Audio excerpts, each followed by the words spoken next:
दोस्तों, उत्तराखंड के उत्तरकाशी में स्थित सिलक्यारा की सुरंग में पिछले 17 दिनों से 41 मजदूर फंसे हुए थे। कई दिनों तक चले बचाव अभियान के बाद मजदूरों को बाहर निकाला गया, बट कैसे? और क्या आपको पता है कि भारतीय सेना का एक ऐसा जवान जो भारत पाकिस्तान के युद्ध में 9 गोलियां खाने के बाद भी भारत को पहला पैरा ओलंपिक स्वर्ण पदक दिलाया।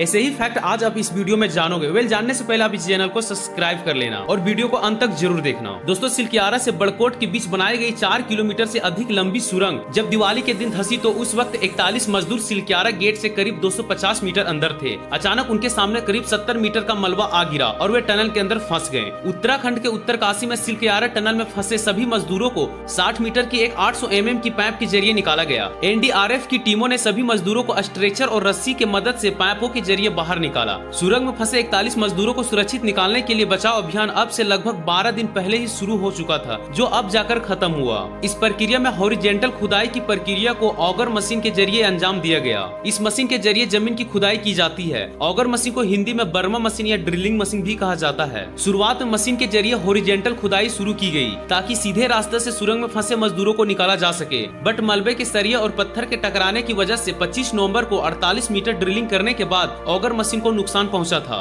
आखिरकार वह पूरी तरह से टूट गया था, जिसके बाद मशीन के पुर्जे को मलबे से बाहर निकालने के लिए काफी वक्त लगा। इसके बाद सिलक्यारा बारकोट सुरंग के ऊपर पहाड़ी पर वर्टिकल ड्रिलिंग शुरू की गई और इस प्रक्रिया को जारी रखी गई। रेस्क्यू टीम के लोग मजदूरों तक पहुंचने और सुरंग में पाइप डालने का काम पूरा किया और मजदूरों को टनल से सुरक्षित निकालकर एम्बुलेंस के जरिए हॉस्पिटल भेजा गया। नंबर 2, 1 नवंबर 1944 को महाराष्ट्र के सांगली में जन्मे मुरलीकांत पेटकर जी ने भारतीय सेना का ऐसा जवान जो भारत पाकिस्तान के युद्ध में 9 गोलियां खाने के बाद भी भारत को पहला पैरा ओलंपिक स्वर्ण पदक दिलाया। युद्ध में घायल होने के बाद पेटकर जी 17 महीने तक कोमा में रहे थे। दरअसल दोस्तों, मुरलीकांत पेटकर जी 1965 के युद्ध में भाग लिए थे। इसी बीच पाकिस्तान के बम बरसकों विमान ने हमला कर दिया और इस हमले में पेटकर जी को 7 गोली लगी। फिर पेटकर जी को दिल्ली के रक्षा अस्पताल में भर्ती कराया गया और वे 17 महीने तक कोमा में रहे थे। होश आने पर उन्हें पता चला कि रीढ़ की हड्डी में गोली लग जाने के कारण उनकी कमर के निचले हिस्से को लकवा मार गया। बचपन में स्विमिंग में इंटरेस्ट रखने के कारण उन्होंने स्विमिंग सीखने का निर्णय लिया और 1972 में जर्मनी में आयोजित पैरा ओलंपिक खेलों में देश के लिए पहला सोना जीता था। उन्होंने तैराकी का यह कारनामा कर दिखाया और उन्होंने 1970 में स्कॉटलैंड में आयोजित तीसरे राष्ट्रमंडल पैरा ओलंपिक खेलों में भी स्वर्ण मेडल को अपने नाम किया था। मुरलीकांत पेटकर जी भारतीय सेना के स्टार बॉक्सर थे। 1965 में जब वह कश्मीर गए थे तो उन्हें छोटू टाइगर कहा जाता था। दोस्तों, ऐसे ही फैक्ट जानने के लिए हमारे इस चैनल को लाइक से सब्सक्राइब करना ना भूलें।